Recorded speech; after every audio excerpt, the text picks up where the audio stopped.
ये एक बिल्डिंग है। इस वीडियो में मैं आपको थोड़ा सा बताऊंगा कि ये क्रैक आ गया हुआ है, ये फाउंडेशन सेटलमेंट हुई है, वो इस वजह से हुई है। ये प्लॉट गहरा था, इधर पानी वगैरह काफ़ी खड़ा रहा है, सारा पानी जो है वो फाउंडेशन में गया, फाउंडेशन सेटल हुई है और ये क्रैक आ गया है। इसके मैं आपको इसका एक सलूशन ये है कि आप इसके साथ मिट्टी वगैरह लगा दें और इसको ऑब्ज़र्व करें कि मज़ीद सेटलमेंट तो नहीं हो रही।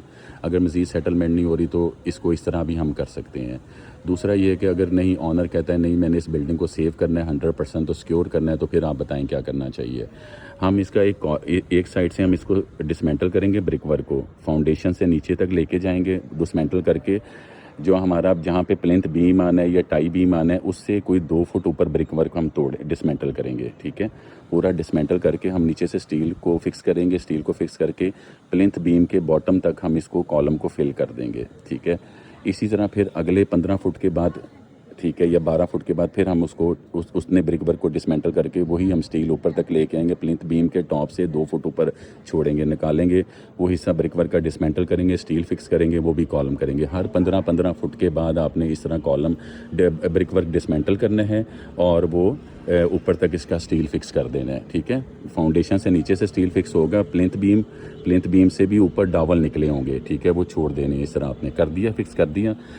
उसके बाद आपने इसका प्लिंथ बीम के बॉटम तक कॉलम को फिल कर देना है। ठीक है, इसको फिल करेंगे, उसके बाद इसको फिल करेंगे, फिर तीसरे को, चौथे को, पाँचवें को, छठवें को, इस तरह हम सारे कॉलम्स को फिल कर देंगे। प्लिंथ बीम या टाई बीम के बॉटम तक कंक्रीट को फिल कर देंगे। बाकी दोनों कॉलमों के बीच में जो हमारा ब्रिक वर्क होगा वो ऐसे ही रहेगा, उसको हम डिस्टर्ब नहीं करेंगे। हर 15 फुट के बाद बस हमने ब्रिक वर्क को डिसमेंटल करना है और उतना डिसमेंटल करना है कि फाउंडेशन से नीचे से ला के इंक्लूडिंग वो भी डेप्थ, प्लस उसके बाद हमारी टाई बीम की आ जाएगी, हाइट आ जाएगी, और उसके बाद जो हमारा बीम होगा, प्लिंथ बीम होगा, उससे भी 2 फुट ऊपर ब्रिक वर्क डिसमेंटल करके पूरा कॉलम का स्टील हमने बांधना है इस तरह।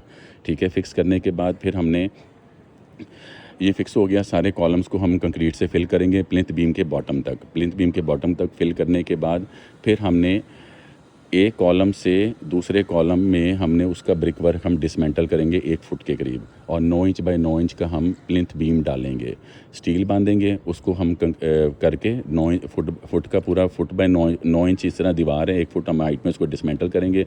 उधर हम स्टील फिक्स करेंगे, पूरा बीम बांधेंगे, बीम बांध के स्टील का, उसके बाद हम उसकी पोरिंग कर देंगे। पोरिंग करने के बाद जो ऊपर गैप बचेगा, ठीक है, उसको हम फिर क्या नाम है, ब्रिक वर्क से फिक्स करके, ब्रिक वर्क फिक्स करके उसको हम फिल कर देंगे, वो रिपेयर हो जाएगा। फिर अगले कॉलम की बारी आ जाएगी, अगले कॉलम से दूसरे कॉलम के बीच में हम उसको ब्रिक वर्क को डिसमेंटल करेंगे 1 फुट, उसके बाद वहाँ पे भी स्टील बांधेंगे, फिक्स करेंगे, और उसके बाद उसकी पोरिंग करके ऊपर वाले हिस्से को रिपेयर करेंगे। इस तरह हम एंड तक यही प्रोसीजर करेंगे, स्टेप वाइज करेंगे। एक कॉलम से पहले दूसरे कॉलम के बीच में हमने प्लिंथ को हमने सारा डिसमेंटल ब्रिक वर्क को करके, प्लिंथ बीम हमने भर के उसको रिपेयर करके, फिर हमने नेक्स्ट कॉलम से दूसरे कॉलम में जाना है। ठीक है, तो आपने इस कॉलम में भी स्पेस छोड़ देनी है, अगले कॉलम टू कॉलम हमने स्टील बांधने के लिए बीम का। ठीक है, अगर ये 9 इंच का है, इधर से 9 इंच पूरा हमारा बीम आ जाएगा, इधर आप समझ लें कि 4.5 इंच या 5 इंच के करीब आप स्टील इसको करके और थोड़ा सा निकाल दीजिएगा आगे, ताकि अगला जो है कॉलम जो बीम आएगा उसका भी उस कॉलम के ऊपर वेट आए, सारा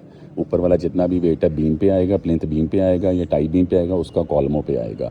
इसी तरह आपने आगे करते जाना स्टेप तक, एंड तक ये पूरे का पूरा आपका एक प्लिंथ बीम टाई बीम चल जाएगा। ठीक है, और ये करने के बाद कोशिश कीजिएगा कि इसको हम एल शेप में आगे कम से कम 3 फुट आगे भी ले जाएं, इस एच से भी, ठीक है, इस एच से भी आगे ले जाएं बीम को, और उस एच से भी आगे ले जाएं। ठीक है, अब आपके हर 15 फुट के बाद एक कॉलम आ जाएगा। ठीक है, और वो उसके साथ फिर प्लिंथ बीम भी आ जाएगा, पूरा फिलअप हो जाएगा, और प्लिंथ भी राइट इस साइड से भी, आगे से भी, फ्रंट से भी, और बिल्डिंग की बैक साइड से भी कम से कम 3 फुट हम आगे की तरफ ले जाएंगे। इस तरह यू टाइप बन जाएगा ये, इस तरह 3 फुट, फिर ये पूरा बीम, ठीक है, बीम, उसके बाद बैक साइड पे भी 3 फुट, इस तरह हमारा ये सिस्टम हो जाएगा।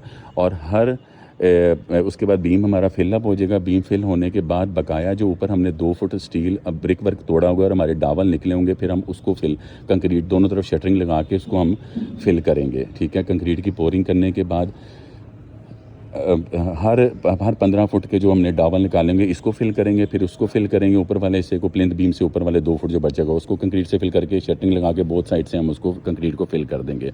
उसके बाद बकाया जो चीज़ें बाकी जो गैप्स रह जाएंगे उसको कंक्रीट खाली कंक्रीट के साथ फिल कर दें या ब्रिक वर्क के साथ फिल करके उसका फिर प्लास्टर कर देंगे। फिर ये है कि मज़ीद जितना भी ऊपर बिल्डिंग की दीवार का लोड होगा ना वो सारा बीम्स के ऊपर आ जाएगा, प्लिंथ बीम के ऊपर, टाई बीम के ऊपर आ जाएगा, और उन बीम्स का जो लोड है वो सारा आपके कॉलम्स में आ जाएगा। ठीक है, कॉलम्स का फिर फाउंडेशंस में चला जाएगा। इस तरीके से हम इसको इस बिल्डिंग को सेव कर सकते हैं। ठीक है, इस दीवार को सेव कर सकते हैं। उसके बाद इसका प्लास्टर वगैरह करके मैश यूज़ करके इसका प्लास्टर करके और बाकी आप पेंट करें, और पेंट करके मज़ीद आप मिट्टी जो है इसको साथ लगा दें। ठीक है, फिर ये आपकी जो बिल्डिंग की वॉल है ये सेफ़ हो जाएगी 100%। Thank you.